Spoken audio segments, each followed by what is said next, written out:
Jacksonville Jaguars get the win over the Houston Texans, 17-10. This is an ugly one, too. Yeah. Jags move to 2-1. Texans fall to 0-3. And People are getting mad. People are getting mad. Whose fault is it? Me, because I thought Houston was going to be awesome this Your year. fault. It is Got it. my fault. Jags get the win here, I would say, for the third straight week, or at least 2 out of 3, despite their quarterback. Things are two different things are true. That's going to piss people off. Two things are true. Nope. Lawrence had a bad interception at a bad time to allow the Texans back into the game. And a passer rating of like 55. Yeah, there was 5 or 6 drops in there. Multiple drops, including my guy Parker Washington, including Brian Thomas Jr. There was a lot of drops in there from the Jags offense.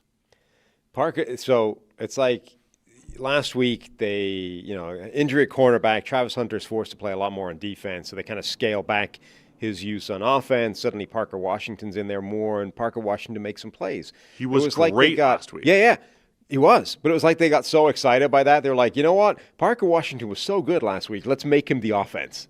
What if the whole offense went through Parker Washington this week? I don't hate it. I'm a big Parker Washington fan, but I would still try and run the offense more through Brian Thomas Jr. if it was me than Parker Washington. BTJ, 2 catches on 6 targets. Still not a high percentage connection there, but 46-yarder.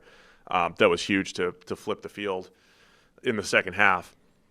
It was a very low-scoring game here. And even the Jags' first drive, they had 3rd and 9. It was a Derek Stingley defensive pass interference in the end zone that set up their first touchdown, Bashal Tutin, with the 1-yard run, 1-yard score. Jags were up 10-3. They missed a field goal that would have made it 13-3 and a seemingly insurmountable 10-point lead in this game.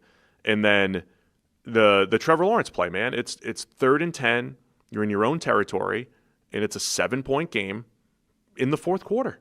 And he just throws it right to Jalen Petrie for an interception. Just an awful interception by him after C.J. Stroud had an awful interception that was thrown right to Jordan Lewis. But the Lawrence interception sets up the 50-yard double. Was it even a double move from Nico Collins? It was, but it was wide open. 50-yard touchdown to make it 10-10. I have no earthly idea what the cornerback was playing on that play.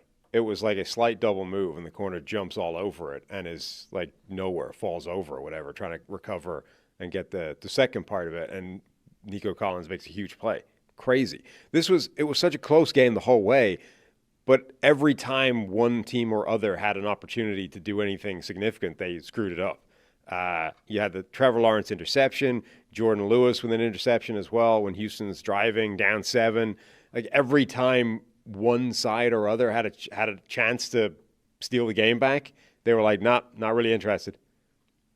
Yeah, the Texans had the multiple opportunities, right, between the forced fumble. Like the difference basically is that one Brian Thomas Jr. big play to get into scoring range, right? Yes. That was the one time where one side had an opportunity and actually took it, and the rest of the game was both teams trading missed opportunities. So Trevor Lawrence hits Brian Thomas Jr.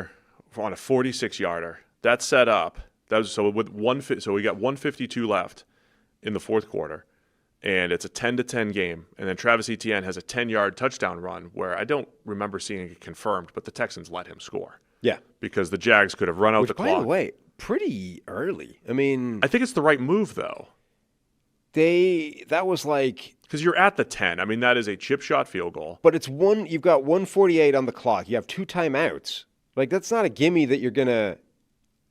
So if you decide to play defense... Yeah. And hold them to, say, a 27-yard field goal. Right. You might get the ball back with like a minute. Yeah. Right? Maybe a minute left down 3. Right. To go for a game-tying field goal versus having... Or go for a touchdown. You still have enough time. Or go for a touchdown. You still have enough time on the clock to execute a game-winning touchdown drive. You have 1 minute, no timeouts. Yes. Just estimating here. 1 minute, no timeouts in a 3-point game versus, say, $150 left, 148, whatever. Down 7, needing a touchdown just to tie, just to get to just to overtime. Touchdown to tie and or the 2-point conversion. I think I'd take the 1 minute. Again, in today's NFL, where a 55-yard field goal is in play, and you've got the kickoff returns, maybe getting you to the 30 or 35, I might take the 1 minute there down three. There are times where it's like 100 definitely the right call to give up the touchdown and get the ball back ASAP. This one I think was interesting how. I mean, this would never have happened, a few years ago. Teams would have looked at that and said, "What are you talking about? Of course we're going to play defense. Like, that's insane." Now it happened, and it's like, I'm not even sure I'd have done that. All that said, the Titans had 3rd and 1, and Josh Hines-Allen hits Stroud's arm, ball pops up, game-ending interception there. The Jags pass rush does look impressive. Their defense has played well overall through 3 weeks. They had all those turnovers against Cincinnati last week and still ended up, giving up a lot and gave up the game-winning touchdown. But through 3 weeks, I think they've been pretty impressive, especially the different body types and, Trayvon Walker, Josh Hines-Allen, Eric Armstead, those guys getting after the quarterback. So I think they've been pretty impressive here, and they took advantage of the Texans' offensive line woes, which are pronounced. Bad, man. Yeah. They're bad. Yeah, it's bad the same stuff. line. I was calling Trayvon Walker being freed up on a stunt. I think there was a stunt where the running back had to try to pick that dude up. It's like that's not gonna work. Texans still have massive issues in pass protection. Hey guys, real quick, only 40% of our viewers are actually subscribed, so let's change that. Hit that subscribe button, and now let's get back to the action. Yeah, I mean, it was kind of fitting that it was pressure that got a piece of the ball right at the end, forced an interception. Yeah, it was even more fitting that it was Josh Hines-Allen coming off the left tackle spot. It's like that was the one good player you had a year ago. You traded him away. You've got a rookie in there right now. And shockingly, that didn't make the offensive line better. And that includes the backs, the tight end. Like, it includes everybody. Yeah. From a pass pro standpoint. It's all bad, which is still. the same issues last year, right? And this is why people are like, maybe it wasn't all Bobby Slowick. The other thing we talked about last week, like Nick Caley coming over, even though he went through Sean McVay and the Rams, he's brought the Patriots system, right? And it is completely different. It's not West Coast. I don't know what the terminology is. I assume if they're saying it's a Patriot system, it's the Earhart Perkins terminology and general structures and everything. And that offense hasn't really had a lot of success around the NFL outside of Tom Brady. Yeah. Whereas the Sean McVay and or Kyle Shanahan or anything West Coasty has had a lot of success in all of their various iterations around the NFL. Just an interesting dynamic, I would say. Yeah, not even – you're right. Literally outside of Tom Brady. I mean, even the sort of one guy that's maintained a kind of level of, he's a football genius in terms of Josh McDaniels. Outside of Tom Brady, it hasn't McDaniels really had not even just bad success, like one of the worst offenses in the league. But everywhere. Where he went to the Rams for a year. So he's now gone to multiple places and been with the Patriots, and none of it has worked without Tom Brady. I mean, Rams as an offensive coordinator, Broncos as a head coach, and Raiders as a head coach. Yeah. Offense was not good anywhere. Like Bill O'Brien's the only one who I think has had some semblance. And back semblance. with the Patriots, it hasn't been good absent Tom Brady. Right. And Bill O'Brien maybe had a little bit of success, but with Deshaun Watson at his best. Right. And that was pretty much it. And that was that wasn't the Brady offense anyway. It was Deshaun Watson doing things a little bit differently. So anyway, just an interesting dynamic there. You weren't getting a McVay guy necessarily. No. And look, obviously we're biased when it comes to Bobby, and I'm not rewriting history in terms of, I made the point before, it's difficult to know from the outside where the blame lies. It's also difficult to know where the credit lies, right? So the only point I would make is that you fired Bobby and it hasn't gotten better. If anything, it's getting worse. So at a minimum, we should be reassessing where the blame lies, or if you fixed anything by making that move. Right now, Houston's offensive line looks as bad as ever. Again, you traded away the one good player from it a year ago. Meanwhile, this week, I think Laramie Tunsil didn't allow any pressure whatsoever against the Raiders. It seemed unlikely at the time that trading away an all-pro caliber pass blocker was going to make an offensive line better. And yet, everybody in Houston was like, nah, you don't understand. The guy's a cancer. He's a locker room problem. Getting rid of him is going to make everybody better just by, whatever. And it hasn't. It's a terrible offensive line. It still looks like it's never encountered a pressure game or a creeper or a stunt before in its life. And it's terrible. And C.J. Stroud might be a very good quarterback, but he's drowning behind an offensive line that's not capable of protecting him for most of the game. Yeah, we're not seeing the best from Stroud. I mean, he's to blame for certain things as well. I'm a little disappointed. I thought the receivers would be a little bit better with Houston, but it's all connected, man. It's all connected when you've got such little, help from your pass protection every single week.